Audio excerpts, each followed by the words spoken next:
Assalamualaikum warahmatullahi wabarakatuh. Shalom, Om Swastiastu, Namo Buddhaya, Salam Kebajikan. Saya Syifa Nur Nabila. Di sini saya akan berbagi pengalaman mengenai gaya kepemimpinan di dalam lingkup organisasi. Hari ini saya bersama pembicara saya, yakni Kak Vilo sebagai Ketua Himpunan Informatika. Kak Vilo boleh memperkenalkan diri terlebih dahulu? Baik, perkenalkan nama saya Hilmi Musbam Vila Putra Anggoro selaku Ketua Himpunan Mahasiswa Informatika periode 2023-2024. Saya sendiri dari Program Studi Informatika dengan tahun angkatan masuk 2021.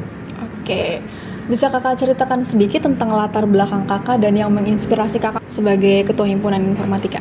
Baik, buat latar belakang ya. Jadi sebenarnya aku mau cerita pengalaman aja sebagai latar belakang aku. Kenapa aku bisa ada di posisi aku sekarang ini kan. Dulu itu awal mulanya itu memang ketika masuk pertama kali jadi mahasiswa informatika, pas semester 2 itu mulai dari menjadi anggota di sebuah kepanitiaan Informatika Festival tahun 2022. Dari situ kenal dengan teman-teman dari angkatan atas, diajak buat masuk ke pengurus himpunan mahasiswa.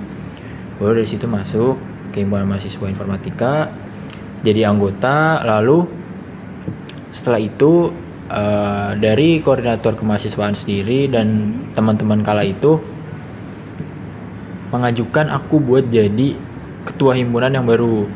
Diajuin dengan beberapa alasan yang ada. Nah dari situlah karena merasa dipercaya teman-teman, itu menjadi keinginan baru, tujuan buat jadi ketua himpunan yang baru yang saat ini lah, Oke, selanjutnya dalam pandangan kakak, apa yang membuat kepemimpinan di dalam himpunan mahasiswa informatika ini unik dibandingkan dengan kepemimpinan di organisasi lainnya? Bagaimana kakak mendefinisikan kepemimpinan yang efektif dalam konteks ini, Kak? Unik dan efektif ya. Yeah. Kalau dibilang unik sih mungkin karena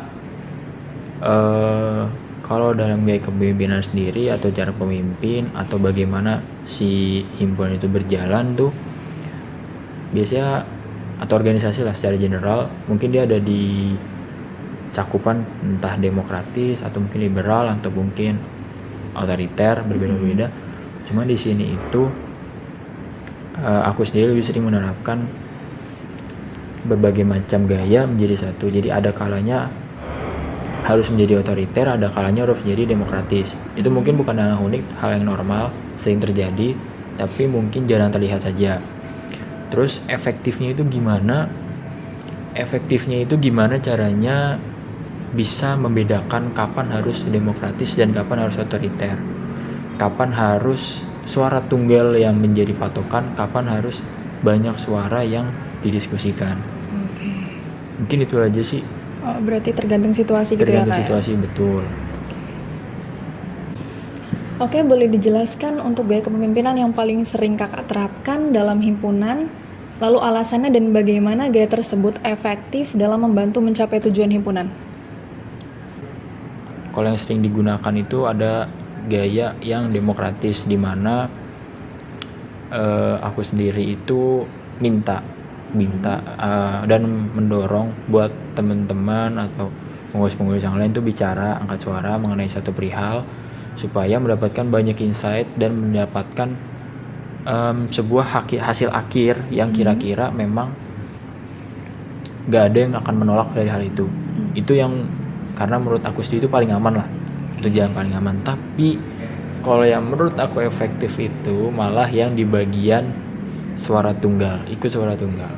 Satu orang ngomong, mereka ikut itu. Itu efektif, kenapa? Karena meminimalisir adanya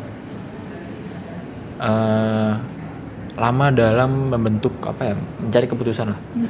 Lama dalam mencari sebuah hasil akhir, tapi punya kejelekan di mana ini bisa saja tidak disetujui orang lain, tapi mereka terpaksa mengikuti. Jadi kalau yang paling sering digunakan ya yang demokratis, tapi yang menurut aku efektif untuk mencari hasil akhir ya. Efektif untuk mencari sebuah hasil akhir itu yang otoriter itu sendiri. Bisa kakak berbagi contoh konkretnya, lalu bagaimana kakak menyeimbangkan antara kepemimpinan yang tegas dan demokratis menurut kakak? Contoh nyatanya itu kayak gini. Anggaplah ada satu program kerja yang akan dijalankan di beberapa bulan atau beberapa minggu ke depan. Itu masih punya beberapa minggu, mungkin kurang, beberapa bulan ke depan deh. Beberapa bulan ke depan itu masih punya banyak jangka waktu, masih bisa dipikirkan lebih matang. Masih bisa lah kita untuk mengambil cara yang demokratis, mengambil banyak suara, mencari kesimpulan akhir. Tapi apa yang terjadi ketika itu sudah mepet waktunya dan memang butuh cepet lah. Kayak kalau anggaplah kemarin kita ada Sumpah Pemuda. Sumpah Pemuda, dalam mempersiapkan Sumpah Pemuda ini, acara Sumpah Pemuda ini butuh beberapa bulan untuk persiapannya. Dalam beberapa bulan itu kita pakai cara aku menerapkan cara demokratis. Tapi ketika sudah mendekati hari H atau mungkin ada masalah baru harus saya cepatkan, bisa menggunakan yang tegas dengan ya mendengarkan suara aku aja, berarti kan aku yang mecahin masalahnya, yang terbaik gimana langsung kasih tahu, bilang gini aja kerjanya, lakuin gini aja. Jadi mereka dengerin kata-kata aku aja tanpa harus mikir lagi. Menurut aku yang tegas itu ya baiknya kalau memang kepepet saja. Nggak kurang bagus kalau diterapkan secara terus-menerus, tapi bagus kalau diterapkan secara spontan lah, untuk hal yang spontan aja. Gitu sih. Berarti kayak balik lagi tergantung situasi gitu ya kak ya? Benar memang tergantung situasi sih. Oke, aku mau nanya nih mengenai pengalaman pribadi dan tantangan kakak. Apa tantangan terbesar sih yang pernah kakak hadapi selama menjabat sebagai ketua himpunan? Lalu bagaimana strategi kakak dalam mengatasi tantangan tersebut? Tantangan terberat yang pernah aku alamin itu adalah gimana caranya aku bisa deketin diri ke anggota yang baru yang notabene memang beda angkatan sama aku. Itu tuh satu hal yang susah menurut aku, dan strateginya pun itu aku beda-beda ke tiap orang, karena ada yang memang orangnya itu punya karakter unik, punya karakter yang beda-beda. Jadi dan sampai sekarang pun strateginya itu paling aku cuman bisa sampai di tahap kayak aku ajak ngobrol, dia memang kalau misalnya dia punya masalah, punya halangan, ya aku bantu. Tapi kalau memang dari karakternya sendiri itu tertutup, aku masih belum dapat strategi gimana caranya bisa deketin diri ke mereka, bikin bonding bareng satu himpunan. Bahkan itu sendiri itu menjadi PR juga.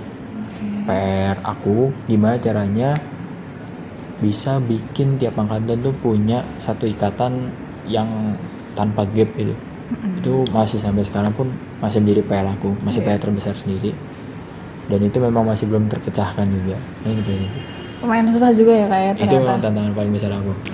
Apa pelajaran paling berharga yang kakak dapatkan dari pengalaman tersebut? Bagaimana pengaruhnya terhadap kepemimpinan kakak? Bisakah kakak berbagi momen yang memicu perubahan gaya kepemimpinan? Lalu bagaimana kakak menyesuaikan diri dengan kebutuhan dan dinamika himpunan?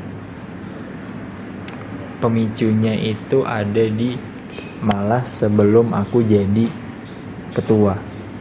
Jadi itu ada satu momen di mana aku yang selalu dengerin pendapat orang menjadi berubah, membentuk satu gaya baru, yaitu gaya yang tegas, dengerin kata gua, kayak gini aja, nggak usah banyak ngomong, kita butuh cepet.